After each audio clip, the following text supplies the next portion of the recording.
Saison des reports, le train express régional TER, les élections locales, le pétrole.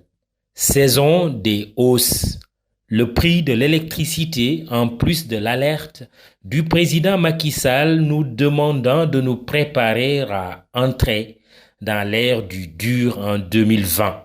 Saison de la propreté. Le bâton brandi contre les salisseurs de la voie publique.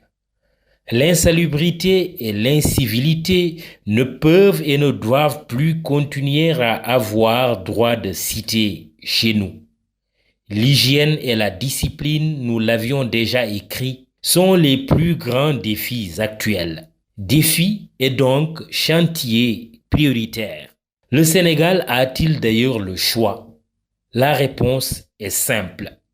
On ne peut pas accueillir les Jeux olympiques de la jeunesse en jetant de la saleté à la figure du monde. La propreté au-delà de l'enjeu des JOJ 2022 est la base de tout. On émerge ou on immerge, permettez le verbe, selon qu'on est propre ou sale. Comment oublier la saison des phobies? Quel numéro ce Bougazeli? Le tonitruant député de la majorité s'est finalement rendu aux enquêteurs après avoir tenté vainement de différer son inévitable garde à vue et plus que probablement son placement sous mandat de dépôt. La flagrance des faits dont il est accusé, trafic de faux billets de banque, sans préjuger sa culpabilité, était telle que M. Seydina Fall ne pouvait échapper à son face-à-face avec la section de recherche de la brigade de gendarmerie de Colobane. Chercher à gagner du temps, c'était bien la stratégie flagrante du député. La maladie prétextée et l'échappée de Touba pour aller faire ses prières, dit-il, participaient de la stratégie de ruse du parlementaire. Mais l'élément le plus déterminant de la reddition du député démissionnaire est sans aucun doute l'absence de protection qu'il espérait de la part de l'État. Manifestement, le président de la République, en tête, n'avait nullement envie de lui servir de bouclier. Le président Macky Sall ne protégera personne, n'ont cessé de marteler les proches du chef de l'État tout au long de la semaine où la clameur publique poursuivait Bougazeli, qui n'a pu non plus compter sur le soutien de ses collègues députés ni sur celui de ses camarades de parti. L'Assemblée nationale et l'APR ont préféré observer une stricte neutralité qu'il faut saluer dans ce genre de circonstances. Toute prise de parole partisane pouvait être considérée comme une tentative d'obstruction à la justice, ou alors une intention malveillante de le protéger à son corps défendant.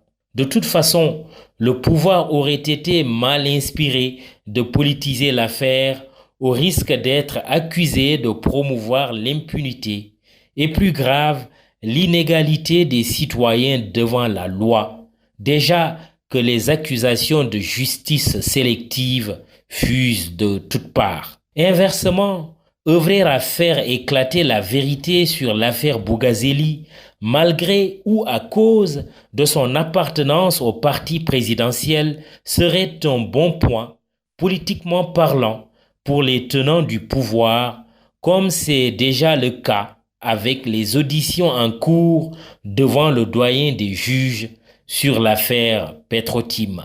Quant à la justice, au nom du principe de la séparation des pouvoirs, elle tient là, en Bougazeli, l'occasion de prouver son indépendance tant chahutée. C'est pourquoi les pleurs du député Seydina Fall sur un plateau de télévision relèvent de l'émotion, pour ne pas dire d'une autre tentative de piéger la vérité. Échec et mat.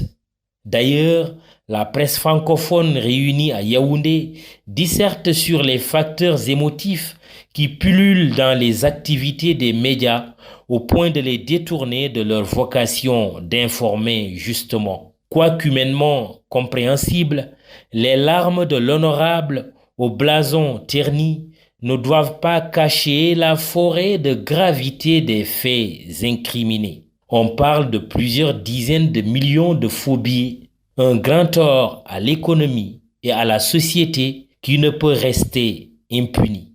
Et sûrement une sulfureuse réputation qui a failli entacher le Parlement sénégalais.